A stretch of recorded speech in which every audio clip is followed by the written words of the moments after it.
Hey, what's up, guys? Welcome to another week of Prep, Cook, Plate, Repeat. This week's episode, we're going to make a raspberry and white chocolate bread pudding. I learned this recipe when at my first internship job. I worked for Tyler Florence. He taught me this bread pudding, and now I'll teach you. So let's get to it. First thing we're going to need are eggs. We got 5 eggs. Now, we don't need a whole egg. We need just the yolk. Flat surface.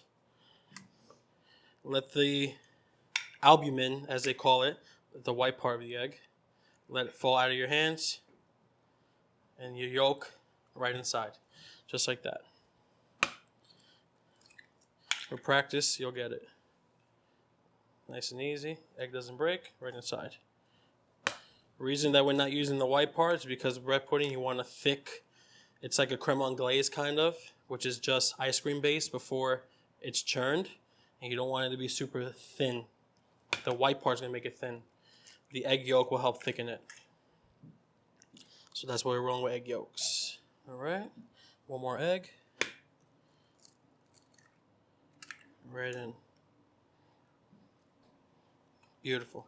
Okay, next I got half a cup of white granulated sugar. We're going right inside, just like that. Now we're gonna start whisking this. In classic French cooking, this is called pâte à choux, which is the base of a cream, of like a creme anglaise again. Ice cream base. This is how you start ice cream base. Same exact way. I'm gonna whisk this until everything is nice and dancing together.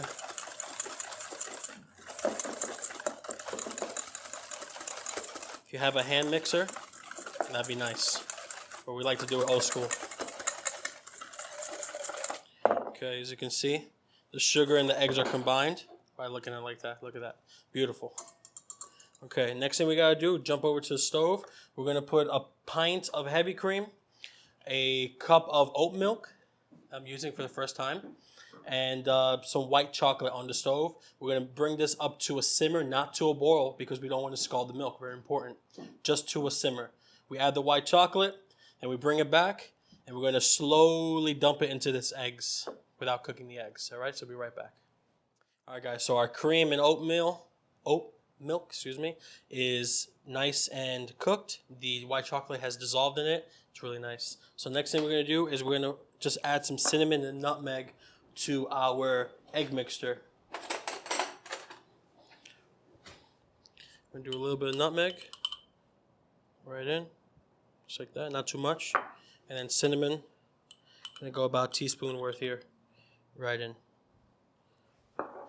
So now, very slowly, we're going to temper our eggs. It's important to have something underneath that's kind of going to hold it from sliding back and forth, because you need to drizzle this and whisk at the same time. If not, your eggs are going to overcook. So you need to introduce the milk to the eggs little by little. Okay? It's like they're on a first date. All right? Little by little here. The French call this liaison. It just means a fancy word for tempering eggs. I'm gonna go right in.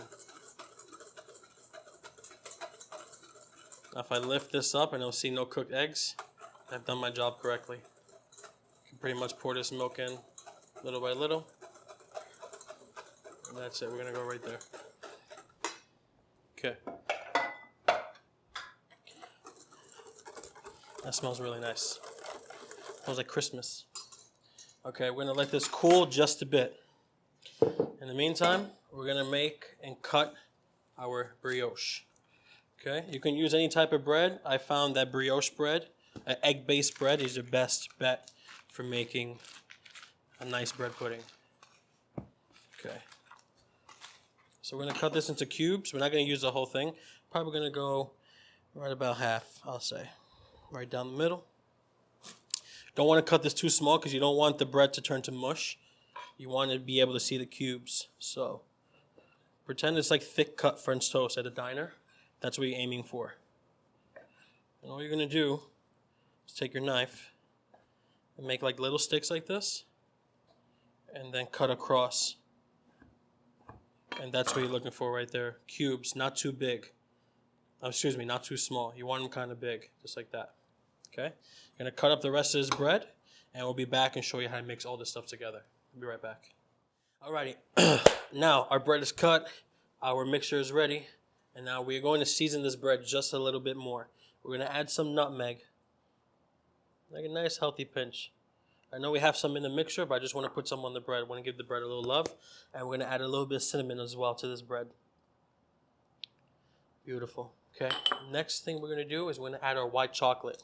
Right? We already have some in our mixture, but we're going to add about 1/4 cup right into the bread. And then I have some fresh raspberries, not cut, just left whole.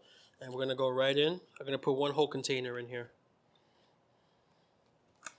Beautiful. Okay, next thing we're going to do is going to add our mixture. Put a little bit at a time, just like that. Because what's going to end up happening is that after a few minutes, this bread is going to start to soak up all that goodness, right? All that beautiful flavor, all that beautiful mixture that we made.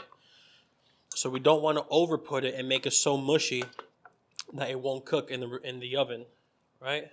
Just a little bit. You see how we're starting to coat really nicely, right? That's nice. We can stop right there, actually. Okay, that looks good to me. See, the bread is a little mushy, just a bit, but not falling apart, so it's nice. So next thing we're going to do is we're going to put a little bit of butter in our little miniature cast irons here. Now, you can use a whole cast iron if you like. You can use a baking sheet if you want to as well, but I'm just going to put these in here. A little bit of butter on the bottom so it doesn't stick on us when we're pulling it out. Right? We want a nice rounded shape. Now what's going to happen as well when it cooks, the heat when it comes underneath here is going to push up that bread. It's going to kind of have a souffle-like look. It's going to make the bread rise. Right? So we don't want to fill it up too much. Beautiful. One of the easiest desserts to make here. Okay. Let's go right in. Put a little bit. And I'll come back around and fill them back up again. Okay, beautiful. That looks nice. Man, that smells good.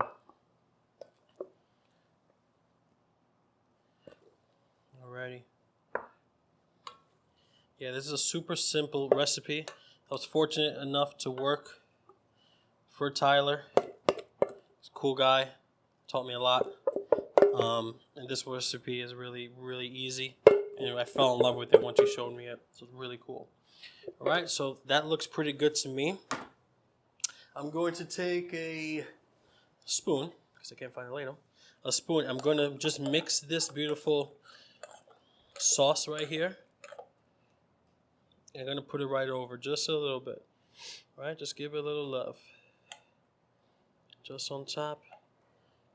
Just like that. Don't mind that dog, it's okay. All right, so we're going to go directly into the oven. I have the oven at 360 degrees. We're going to cook this. We're going to check on it in about 6 to 7 minutes. It'll probably take a total of 10 minutes to cook. You want the top to brown a little bit, but you want the egg mixture to solidify and cook and hold that bread together. So we'll be back in a few minutes, and hopefully these will be ready. All right, guys, so we actually cooked this for about 20 minutes. Everyone's oven's a little different, but it took about 20 minutes at 360 degrees. As you can see, the bread has started crisp up really nicely, and then that beautiful sauce in the bottom has solidified and really become nice and gooey and velvety. You can finish this with a little bit of confectioner's sugar. You can lemon zest if you want on it for a little acidity. It goes really well with the raspberry. I prefer it just like this and maybe a touch of confectioner's sugar, and that is all, man. Let the bread, let everything, let that white chocolate stand out. Thanks for watching this episode. Don't forget to like, subscribe, and follow us on Instagram, YouTube, and Facebook. And we'll catch you next time.